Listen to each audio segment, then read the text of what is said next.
दुसरं पत्रकार मित्रांनो, एक गोष्ट आपल्या सगळ्यांच्या लक्षात आणून द्यायची. आपल्याला सगळ्यांना माहिती आहे की मी माझं काम भले आणि मी भला. मी जास्त काही कोणाच्या कॉमेंट्स कुणी केल्या तर त्याला उत्तरं वगैरे देत बसत नाही. ज्याचं त्याला लागला आपलं आपलं काम भले असं करून मी माझा पुढे जात असतो. परंतु गेले 3-4 दिवस माझ्याबद्दल सातत्याने इलेक्ट्रॉनिक मीडियामध्ये आणि काही बाबतीमध्ये प्रिंट मीडियामध्ये पण बातम्या आल्या. मी त्या बातमीला जास्त महत्त्व दिलं नाही, कारण तुम्ही सगळे पत्रकार मित्र आहात. तुम्ही जर बारकाईने बघितलं तर तसा त्या बातमीशी माझा अर्थार्थी दुरान्वय देखील संबंध नाही. आपल्याला सगळ्यांना माहिती आहे की अनेक वर्ष पुणे जिल्ह्याचा पालकमंत्री मी फक्त 99 ते 2004 साली नव्हतो. त्याच्यानंतर ज्या ज्या सरकारमध्ये काम केलं त्यांनी मला पुण्याचा पालकमंत्री ठेवलं. अपवाद फक्त मी सरकारमध्ये नव्हतो तो काळ होता. आणि त्याच्यामुळं नेहमीच माझी कामाची पद्धत असते की ज्या जिल्ह्याची जबाबदारी आपल्यावर असेल त्या जिल्ह्याचे विकासाचे प्रश्न मार्गी लागावे. त्याच्यामध्ये ॲज अ गार्डियन मिनिस्टर या नात्याने ज्या काही आढावा बैठका घ्यायच्या असतात. मी आत्ता पण उपमुख्यमंत्री 100 दिवस झाले होऊन गेलो. त्याही वेळेस तुम्ही बघताय की माझ्याकडं अनेकदा अनेक बैठका चाललेल्या असतात, अनेक मिटिंग, अनेक आढावा आम्ही घेत असतो. आणि त्या कामाला कशी गती देता येईल, काही प्रॉब्लेम असतील तर सॉल्व्ह कसे करता येतील, अशा प्रकारचा आमचा प्रयत्न असतो. थोडंसं सुरुवातीला पत्रकार मित्रांनी बातम्या पण दिल्या. अजित पवार वित्त नियोजन खात्याचा मंत्री आहे, ह्या खात्याचे आढावा घेतो, त्या खात्याचा आढावा घेतो. वास्तविक आढावा घेतला म्हणजे काही जो त्या खात्याचा मंत्री असतो त्याचं काही काढून घेतलं अशातला होत नाही. उलट त्या मंत्र्यांना पण कधी कधी एखादी गोष्ट फायनान्समुळे थांबलेली असते, कधी एखादी गोष्ट प्लॅनिंगने काही प्रश्न निर्माण केलेले असतात, कधी एखादी गोष्ट काही आणखीन कुठल्या डिपार्टमेंटचा प्रश्न येतो तिथं थांबलेली असते, कधी एखादी मीटिंग झाल्यावर पाठपुरावा होत नाही म्हटल्यानंतर थोडंसं ते साईडला काम पडतं. असं होऊ नये म्हणून आम्ही ते आढावा घेत असतो. आणि तसं पुण्यामध्ये देखील मी नेहमीच आढावा घेतो. पुण्यातल्या पत्रकार मित्रांना माहिती आहे, पुणेकरांना पण सगळ्यांना माहिती आहे. परंतु आत्ता मधी एका रिटायर IPS ऑफिसरनी एक पुस्तक लिहिलं आणि त्या पुस्तकाच्या बद्दल सातत्याने काही ना काही बातम्या यायला लागल्या. आणि पार त्याच्यात अजित पवार आता अडचणी येत, अजित पवारांची आता चौकशी करा, अजित पवारांनी असं केलं, अजित पवारांनी तसं केलं. मी काही केलं नाही. मी आपल्याला सगळ्यांना सांगतो की त्याच्या संदर्भात मी एक क्लिप बघितली एका चॅनलला. तत्कालीन विभागीय आयुक्त आणि राज्य शासनाचे म्हणजे दिलीप बंड यांनी सविस्तर स्पष्टीकरण केलं. त्याच्यामध्ये सदर प्रकरणातील कागदपत्रांचं मी अवलोकन केलं. ते बघता 2008 साली हे प्रकरण सुरू झालेलं होतं. पत्रकार मित्रांनो, 2008 साली हे प्रकरण ज्यावेळेस सुरू झालं त्यावेळेस आता काही जण हयात पण नाहीयेत. परंतु 2008ला महाराष्ट्र शासनाच्या गृह विभागाने 21 फेब्रुवारीला एक GR काढला आणि त्याच्यामध्ये अशी प्रस्तावना लिहिली, पुणे शहर या परिसरातील वाढते औद्योगिकरण व त्यासाठी लागणारे पोलीस कार्यालय व निवासस्थानाची गरज भागवणी यासाठी पोलीस विभागाकडे उपलब्ध असलेल्या जागेचा कशा प्रकारे उपयोग करता येईल याचा विचार करून त्या अनुषंगाने प्रस्ताव तयार करण्यासाठी संबंधितांची समिती गठीत करण्याची बाब शासनाच्या विचाराधीन होती. शासन निर्णय या बाबींचा विचार करून पुणे शहर परिसरात पोलीस विभागाकडे उपलब्ध असलेली जागेची पाहणी करून सदर जागेचं पोलीस कार्यालय व निवासस्थानाची गरज भागवण्यासाठी कशा प्रकारे उपयोग करता येईल हे तपासून त्यानुसार प्रस्ताव शासनास सादर करण्याकरता खालील प्रमाणे समितीची गठीत करण्याचा शासन मान्यता देण्यात येत आहे. समितीचं स्थान, त्याच्यात अध्यक्ष विभागीय आयुक्त महसूल पुणे, जिल्हाधिकारी सदस्य पुणे, पोलीस आयुक्त पुणे सदस्य पुणे, PMC कमिशनर सदस्य अप्पर पोलीस आयुक्त प्रशासन सदस्य सचिव मुख्य अभियंता सार्वजनिक बांधकाम विभाग पुणे उपरोक्त समितीनं आपला अहवाल व प्रस्ताव 3 महिन्यात शासनास सादर करावा। महाराष्ट्राचे राज्यपाल यांच्या आदेशानुसार गृह विभागाच्या कार्यसन अधिकाऱ्याचं सहीचं ही 6 जणांची समिती नेमली त्याचं हे पत्र हे 21 फेब्रुवारी 2008चं ते पत्र झाल्यानंतर त्याच्या संदर्भात ती कमिटी बसली असेल काय झालं असेल मला त्याच्यामध्ये माहित नाही कारण ते डिपार्टमेंटच वेगळं असल्यामुळे माझा तसा अर्थार्थी काही त्याच्याशी संबंध नव्हता परंतु त्या संदर्भामध्ये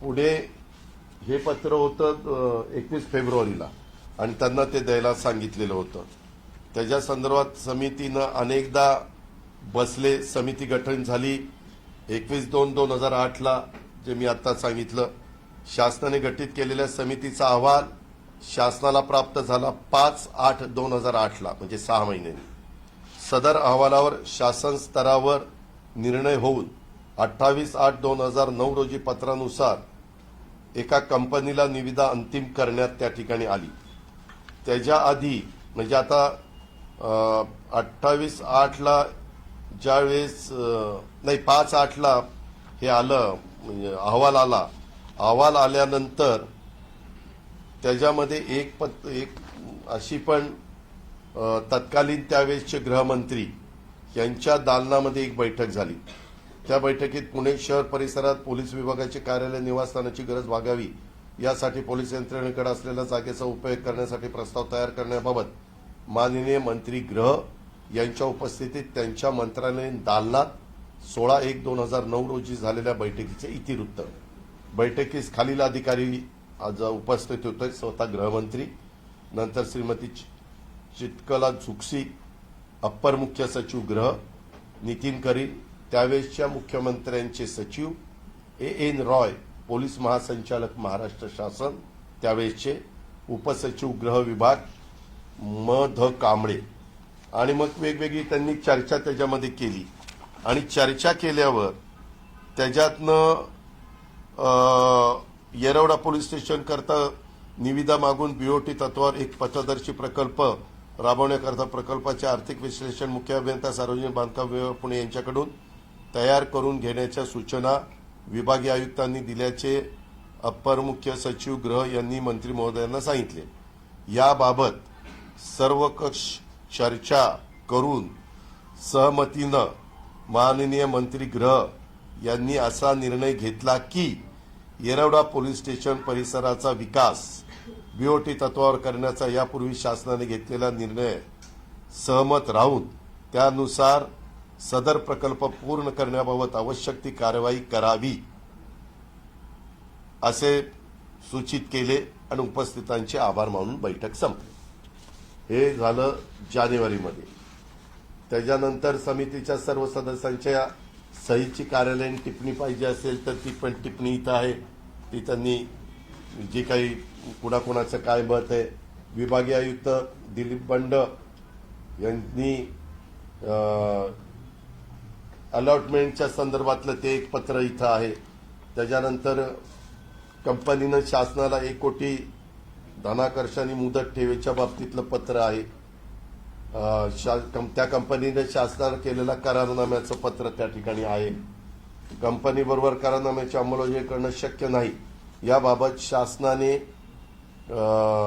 पुन्हा पत्र दिलं मी ह्याच्यामध्ये खोलात गेल्यानंतर बाबा हा निर्णय सगळा झालेला होता आणि मग नंतर काय झालं तर हा निर्णय काही कुणामुळे बदलला गेला नाही काही जण असं दाखवतात किंवा मी विरोध केला म्हणून काल ज्यांनी दिल्लीमध्ये पत्रकार परिषद घेऊन सांगितलं तसं ह्याच्यात दिसत नाही ह्याच्यामध्ये काय झालं एक कंपनीच्या संदर्भामध्ये ईडीनं काहीतरी पुढची कारवाई केली त्याच्यामध्ये ही कंपनी होती असं काहीतरी पुढं आलं आणि त्याच्यामुळं हे सगळं सरकार दरबारीच सगळं रद्द करण्याचा निर्णय घेण्यात आला आणि आज देखील ती जागा गव्हर्नमेंट ऑफ महाराष्ट्राच्या ताब्यामध्ये पोलीस खात्याच्याच ताब्यामध्ये पत्रकार मित्रांनो मला तुम्हाला दुसरं एक सांगायचं आहे. आपल्या इथं 36 जिल्हे, 36 जिल्ह्यामध्ये 36 पालकमंत्री असतात. पालकमंत्री आपापल्या पद्धतीनं आढावा घेत असतात, परंतु ज्या त्या खात्याच्या बद्दलच्या जागेचा निर्णय घेत असताना एक तर निर्णय घेण्याचा अधिकार कॅबिनेटला असतो, कॅबिनेट सर्वोच्च असते. दुसरा अधिकार रेव्हेन्यूला असतो. कुठलीही जागा असली तर ती जागा त्या डिपार्टमेंटला डायरेक्ट देता येत नाही, ती रेव्हेन्यूकडं, महसूलकडं वर्ग करावी लागते आणि मग महसूल ती कुणाला द्यायचं ते त्या ठिकाणी ठरवते. अशा प्रकारच्या आजपर्यंतच्या अनेक घटना, आणि तुम्ही पण पत्रकार मित्रांनाही माहिती असेल की अशा प्रकारे कामाची पद्धत असते.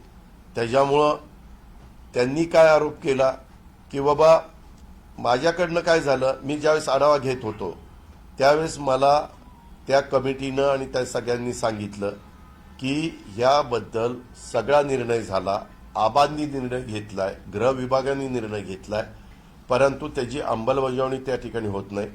ज्यावेळेस एखाद्या कमिटीतले लोक पालकमंत्री म्हणून मला सांगतात त्यावेळेस आम्ही विचारतो कोण काय हे करतं, तर त्यांनी सांगितलं की सीपींनी सांगितलेलं आहे की मी काही ते देणार नाही. म्हणून मी त्यांना एकदा तिथं बोलवलं असेल आणि त्यांना विचारलं असेल, त्यांनी सांगितलं की मला काही द्यायचं नाही. म्हणलं द्यायचं नाही तर नका देऊ. मला आपण प्रयत्न केला, त्यांचं त्यांना ऐकायचं नसेल तर मला काही त्याच्यात आग्रह करण्याचं काही कारण नव्हतं. पण पत्रकार मित्रांनो, तुम्हाला दुसरं एक मी सांगतो, मी 91 साली पहिल्यांदा ह्या मंत्रालयामध्ये सुधाकर नाईकांच्या मंत्रिमंडळामध्ये राज्यमंत्री म्हणून कामाची सुरुवात केली आणि त्याच्यानंतर अनेक पदांवर मला कामाची संधी मिळाली. अनेक मुख्यमंत्र्यांच्या बरोबर मला काम करता आलं, अनेक सहकाऱ्यांच्या बरोबर मला काम करता आलं. मी कधीही सरकारचं नुकसान होईल अशा प्रकारचा निर्णय घेत नाही. एखादा निर्णय माझ्या लक्षात आला किंवा हे काही बरोबर नाही तर मी स्वतःच सरळ सांगून टाकतो की हा निर्णय माझ्याकडनं काही होणार नाही, कुणी त्याच्याबद्दल माझ्याकडे पाठपुरावा करू नका. दुसरी गोष्ट, मी आजपर्यंत सुरुवातीपासून जवळपास आज 32 वर्ष झाली अधिकाऱ्यांची, IAS ऑफिसर असू द्यात, IPS ऑफिसर असू द्यात, वरिष्ठ अधिकारी, कलेक्टर, CEO, विभागीय आयुक्त, कुठलाही अधिकारी असू द्यात, या सगळ्यांशी मी व्यवस्थितपणे बोलत असतो. माझा स्वभाव जरी कडक असला तरी देखील एखादी गोष्ट माझ्याकडे आता अनेक वर्ष सेल टॅक्स डिपार्टमेंट होतं, नंतर त्याचा LBT झालं, त्याचंच नंतर व्हॅट झालं, नंतर त्याचंच GST झालं, हे आपल्याला सगळ्यांना माहिती आहे. तुम्ही त्याही सगळ्या आयुक्तांना विचारा की बाबा अजित पवारकडे डिपार्टमेंट असताना बदल्यांचा अधिकार पण पत्रकार मित्रांनो माझा सगळा आयुक्तांना असतो. मी अजिबात हस्तक्षेप करत नाही. मी त्यांना सांगतो की मला माझं म्हणण्यापेक्षा आपल्या सरकारचं उत्पन्न वाढवून द्या. तुम्हाला जे पोस्टिंग जिथं कुणाला करायचं तिथं करा. माझ्याकडे लोकप्रतिनिधी आले तरी मी सांगतो GST हे सगळ्यात जास्त उत्पन्न देणारं, टॅक्स देणारं डिपार्टमेंट आहे. तिथं तुम्ही कुणी अमका अधिकारी इथं ठेवा, तमका अधिकारी तिथं ठेवा सांगू नका, कारण तसा आमदारांचा आणि GST डिपार्टमेंटचा अर्थार्थी संबंध येत नाही. आणि त्याच्यामुळं कधी अधिकाऱ्यांनी मला सांगितलं, अनेक अधिकारी आत्ता तर बरेचसे रिटायर पण झाले, चीफ सेक्रेटरी असतील किंवा इतर कुणी पण असतील, त्यांनी जर लक्षात आणून दिलं की अजित पवार हे अडचणीचं म्हणजे कायद्याच्या नियमाच्या चौकटीमध्ये बसत नाही, तर मी फार काही त्याच्यात आग्रह करत नाही. मी सरळ सांगतो की ते सोडून द्या, बाजूला ठेवा आणि त्या पद्धतीनं पुढे जावा. ह्यामध्ये त्या पुस्तकाच्या निमित्तानं कदाचित त्या व्यक्तीला असंही वाटलं असेल की बाबा आपण पुस्तकामध्ये, म्हणजे त्यांनी पण काल बोलताना सांगितलं त्या पुस्तकात बरंच काही आहे, परंतु हाच विषय का सगळ्यांनी जास्त लावून धरला ते काही कळायला मार्ग नाही, असं त्यांनी पण बोलता बोलता त्या ठिकाणी बोलून दाखवलं. बऱ्याचदा काही जण पुस्तक वगैरे लिहित असताना शक्यतो काहींना असं वाटतं की काही प्रसिद्धीसाठी खळबळजनक अशा प्रकारच्या काही गोष्टी लिहिल्या तर त्याला वेगळ्या प्रकारची प्रसिद्धी मिळते, आणि तसंही कदाचित झालं असेल. त्याच्यात लगेच विरोधी पक्षातल्या काही पक्षाच्या अध्यक्षांनी, काही विरोधी पक्ष नेत्यांनी लगेच ही चौकशी करा वगैरे वगैरे. अर्थात तो त्यांचा अधिकार आहे, तो लोकशाहीमध्ये प्रत्येकाला आपलं आपलं मत व्यक्त करण्याचा अधिकार आहे, परंतु त्याची चौकशी करा, नाहीतर आणखीन काय करा, आपल्याला त्याच्याशी काही घेणं देणं नाही. कुठल्याही ठिकाणी माझी याच्यामध्ये सही नाही. कुठल्याही मिटिंगला, ज्या मिटिंग होतात या निर्णय घेण्याच्या संदर्भात, कुठल्याही मिटिंगला माझ्या माहितीप्रमाणे मी कुठं हजर नाही. फक्त वेगवेगळ्या बाबा कुठले महत्वाचे प्रश्न आहेत आणि कुठले आढावा. कारण तुम्ही बघा, काल त्या बोलत असताना असंही बोलल्या, स्वर्गीय आर पाटील त्यांना बोलले की बाबा ह्या विषयामध्ये तुम्ही फार लक्ष त्या ठिकाणी घालू नका, असं काहीतरी काल त्यांनी वक्तव्य केलं असं माझ्या वाचनात आणि ऐकण्यामध्ये त्या ठिकाणी आलं. अशा प्रकारचं हे सगळं काम आहे. आणि मी पुन्हा सांगतो, ह्याचा माझा अर्थार्थी काही संबंध नाही. मी कधीही आरला की हे असं करा तसं करा असं सांगितलं नाही. उलट आत्ता देखील पुण्यामध्ये मेट्रोच्या संदर्भातली कामं चाललेली आहेत आणि मेट्रोचा व्हीजीएफ भरून काढण्याच्या करता कितीतरी मोक्याच्या जागा सरकारनी मागच्या मग पोलीस खात्याची जागा असेल, इव्हन पॉलिटेक्निकची जागा असेल, आपल्या विद्यापीठाच्या अलीकडच्या बाजूला बघा डावीकडे पॉलिटेक्निक कॉलेज आहे तिथली जागा असेल, अशा वेगवेगळ्या महत्वाच्या जागा व्हीजीएफ तो भरून काढण्याच्या करता त्या बाबतीमध्ये दिल्या. आमचं एवढंच म्हणणं आहे की बाबा कुठल्याही जागा देत असताना त्याच्यात पारदर्शकता असावी, त्याच्यामध्ये कुठल्याही असं कोणाला शंका कुशंका घ्यायला जागा राहू नये. कारण शेवटी हा जनतेच्या जागा आहेत, जनतेचा पैसा आहे आणि आम्ही लोक तिथं काही काळाकरता निवडून गेलेलो असतो, विश्वस्त म्हणून काम करत असतो, शपथ आम्ही घेतलेली असते वगैरे वगैरे, अशा सगळ्या बाबी आहेत. अहो कुणाची चौकशी करता? चौकशी कुणाची करता? जागा आहे तिथंच आहे, जागा कुठं गेलेलीच नाहीये. जागा गृह विभागाची आहे ना, आणि तिथं वेगवेगळे अधिकारी जाऊन बघून आले तर रेकॉर्डला पण ते आहे, पाहणी केली. म्हणजे काही अधिकाऱ्यांनी, आता हे सीपी असताना ह्यांचा विरोध आहे, आधीच्या सीपीचा सपोर्ट आहे कारण त्यांनी तशा सह्या केलेल्या आहेत. नंतर त्याच्यातले काही सीपी केंद्रामध्ये गृहराज्यमंत्री पण झालेले. नाही ऐका ना, त्याच्या संदर्भामध्ये का हस्तांतर केलं नाही ते मला काय माहिती. त्यांनी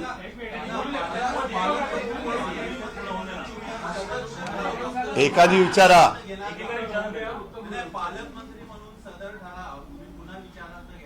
नाही माझं काय कारण आहे. मी याच्यामध्ये कुठेही नमतो. गृह विभागाची जागा गृह विभागाने समिती केलेली होती, त्यांनी त्याच्यामध्ये GR काढलेला होता.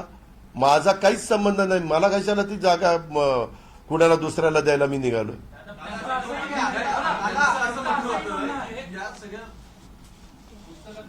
हा,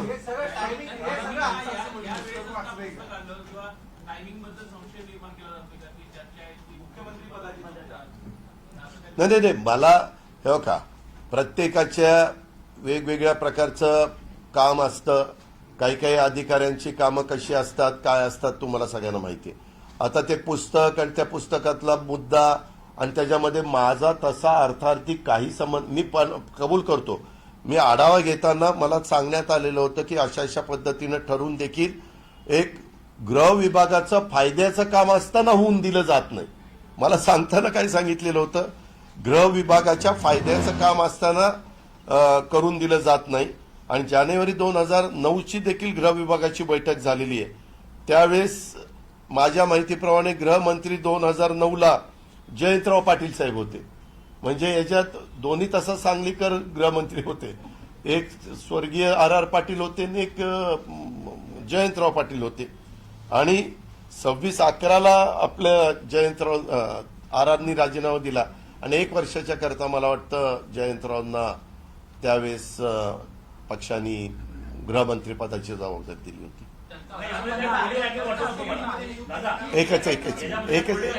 एकच मिनिट.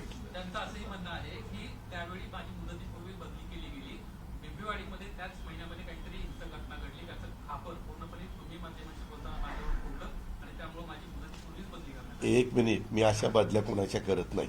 माझ्या डिपार्टमेंटच्या बदल्या करण्याचा माझा अधिकार आहे. परंतु आता पण तुम्ही बघताय ज्या कोणी बदल्या आहेत तिथं ते सगळे मागच्या काळातच आलेले अधिकारी आहेत. आपण आपलं काम व्यवस्थितपणे केलं तर कुठलाही अधिकारी असेल तर त्याच्याकडनं आपण काम करून घेऊ शकतो. कारण आपल्याला वेडीवाकडी चुकीची कामच करायची नाही. आपल्याला कायद्याच्या नियमाच्या चौकटीमध्ये बसून जी कामं केली गेली पाहिजेत तीच झाली पाहिजेत, हाच आपला कटाक्षाने प्रयत्न असतो. आणि हे सगळं करत असताना पत्रकार मित्रांनो मी नेहमी सांगतो, ह्याच्यात राजकीय हस्तक्षेप आमचा कुणाचाही नसला पाहिजे. त्यांना त्याच्यामध्ये पूर्णपणे मुभा दिली पाहिजे. एकानी हा तुम्ही पालकमंत्री म्हणून तिथे प्रेशराईज करायचा प्रयत्न केला गेला का, हा त्यांचा मूळ आरोप होता? कारण या सगळ्यानंतर तुम्ही प्रेशराईज करत असल्यास त्यांचं म्हणणं आहे, आणि या सगळ्यानंतर त्यांना शेवटी गृहमंत्र्यांकडे जावं लागलं, जे फायनली या सगळ्यावर कन्व्हिन्स झाले आणि म्हणून तो निर्णय नाही झाला. नाही मी कधी मी तुम्हाला पुन्हा सांगतो, तुम्ही विभागीय आयुक्त वेगवेगळे आम्ही बसतो ना आढावा. आता मी परवा 2 दिवस पुण्याचा आढावा घेतला.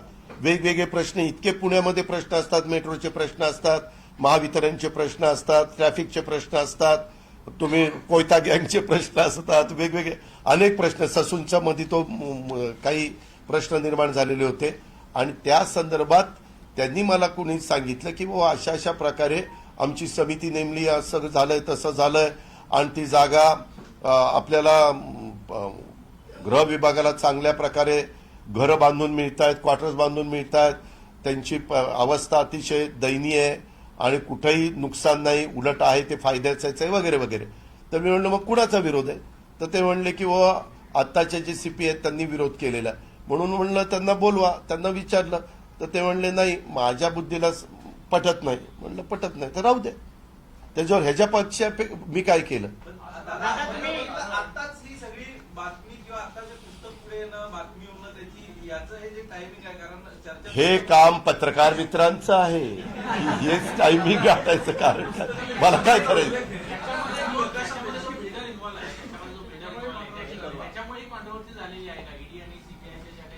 मला त्याच्याबद्दल काहीच माहित नाही, कारण ही केस कधीची 2008ची, आपण 2023ला 15 वर्ष झालेली आहे. 15 वर्ष काही साधा काळ नाहीये. त्याच्यामुळं त्या संदर्भात पेपर्स आहेत, सगळ्या काही गोष्टी आहेत. काही कुठल्या माहितीच्या अधिकारात तुम्ही पण माहिती मागितली तर कुठली माहिती झाकून राहणारी नाहीये. आणि त्याच्याबद्दल त्यावेळेस या कमिटीचे अध्यक्ष होते दिलीप बंड, त्यांनी पण प्रेस कॉन्फरन्स घेऊन काय सांगितलं, त्यांनी पण काय सांगितलं, ह्याच्यात अजित पवारांचा काही संबंध नाही. हे गृह विभागाने घेतलेलं काम आहे आणि मी ती कमिटी नेमलेलीच नाही. मला माहिती पण नव्हती अशी काही कमिटी नेमलेली.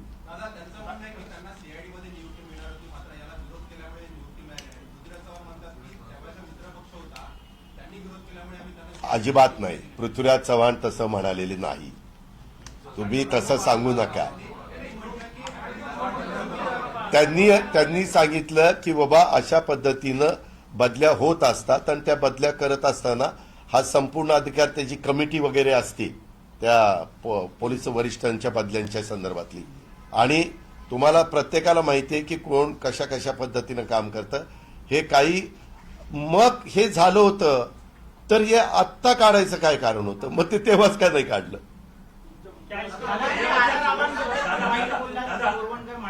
काय तुम्ही इतकं वाईट म्हणाल की ते बोलू किंवा लिहूही शकत नाही. एक मीटिंग झाली होती ज्यामध्ये बंड सुद्धा होते, तर अशी कुठली मीटिंग तुम्ही मुळात बोलवली होती का? मी तुम्हाला कितीदा पुन्हा तेच सांगतोय. मला फक्त एकदा सांगितल्यानंतर मी बाबा ते त्यांनी सांगितल्यावर परत मी त्या कामाकडे डुंकून बघितलं नाही. आता तेच देत नाहीत, त्यांच्या खात्याच्या वरिष्ठांनी सांगून ते केलेलं नाही. आणि पण त्या जे सांगतायत की त्यांनी विरोध केला म्हणून ती जागा वाचली, तसं अजिबात नाहीये. हा निर्णय जवळपास झाला होताच नंतरच्या काळामध्ये. पण ईडीची ती इन्क्वायरी, ते 2G का काहीतरी ते प्रकरण होतं ना, हा स्कॅम, त्याच्यामध्ये ती कंपनी आली का असं काहीतरी झालं म्हणून ते थांबलं.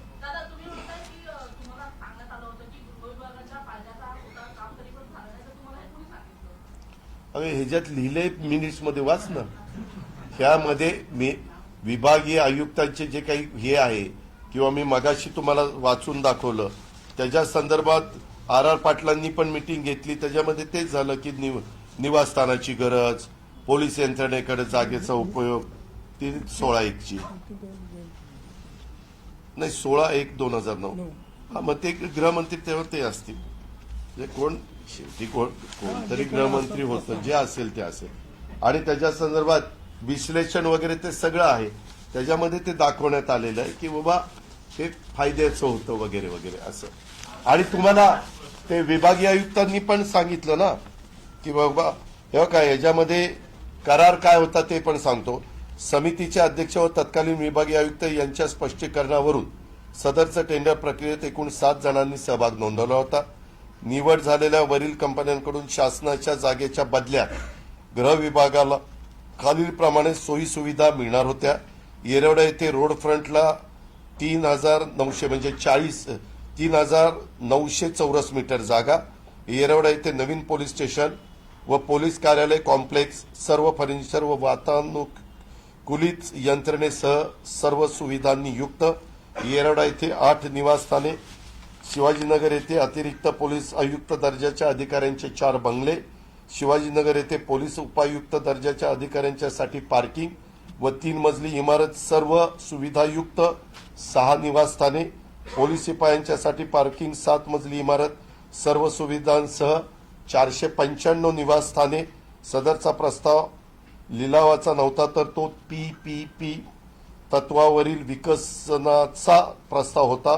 तो गृह विभागाला अतिशय फायदेशीर होता असे समितीचे मत आहे.